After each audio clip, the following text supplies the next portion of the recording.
Wir müssen filmen. Falls ich nicht mehr leben sollte, ich liebe euch alle, am Monaco.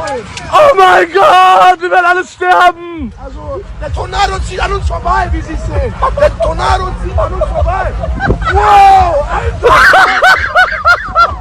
Geil. Hier, einmal winken. Hallo, hallo. Tornado, bye bye.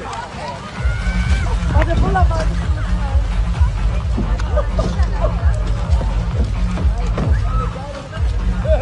Also, meine Damen und Herren, wir haben es geschafft. Wir sind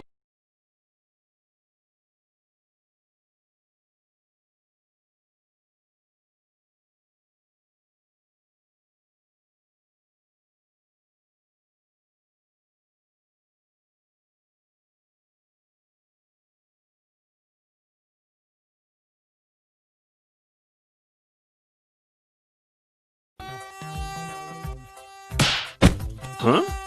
Why do mosquitoes bite only some people? 'Cause they are lazy. Nah. There are a number of reasons why some people are more prone to mosquito bites. One of them is body odor. Millions of bacteria which live on our skin produce various gases. These gases form our body odor. Some of these body odors attract the mosquitoes. So, this is the reason why mosquitoes prefer me? Huh? Besides this, a popular research found that mosquitoes tend to bite people with type O blood nearly twice as often as those with type A. Exercising can also entice mosquitoes. This is because when we exercise, we release more carbon dioxide, heat, and sweat. Mosquitoes can detect this carbon dioxide and heat. They can also sense various substances in our sweat, such as lactic acid, thus making us more likely to get bitten.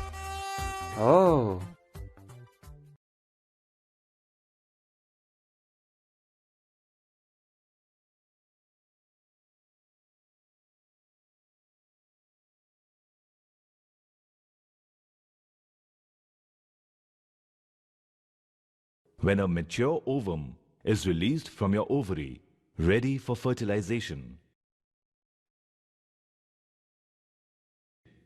This is called ovulation, and the mature egg is picked up by your fallopian tube and is rapidly transported along it. A male deposits millions and millions of sperms in the vagina at a single ejaculation.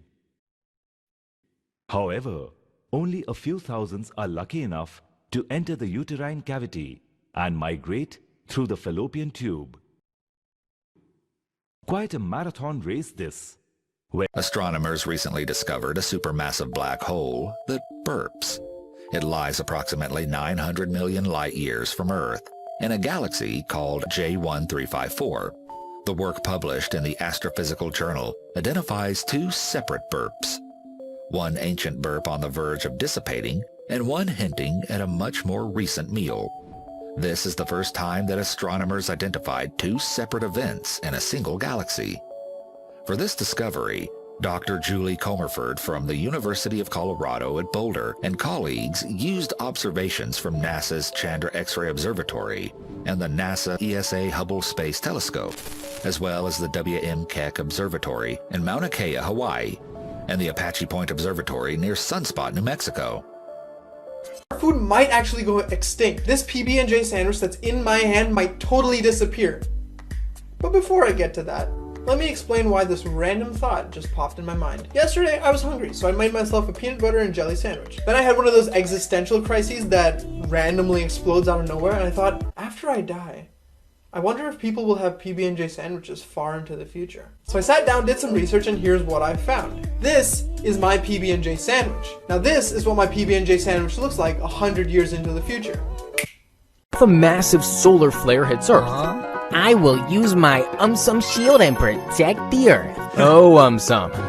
Solar flares are sudden and massive eruptions of electromagnetic radiation from the sun's surface. A massive solar flare which occurred in 1859 had minimal impact, but it would have massive disruptions today, mainly because of our over-reliance on technology. The Earth's surface would be safe, but our atmosphere would bear the entire brunt of radiation, that is, radio waves, X-rays, gamma rays, etc. Firstly, there would be a major disruption of power grids, possibly leaving cities or even countries without any electricity. Secondly, our good old radio communication would be down and out. Thirdly, and most importantly, GPS and satellite communications would be hit. This would cause major problems for transportation and communication. Lastly, because of massive auroras, our atmosphere would look like a magnificent painting.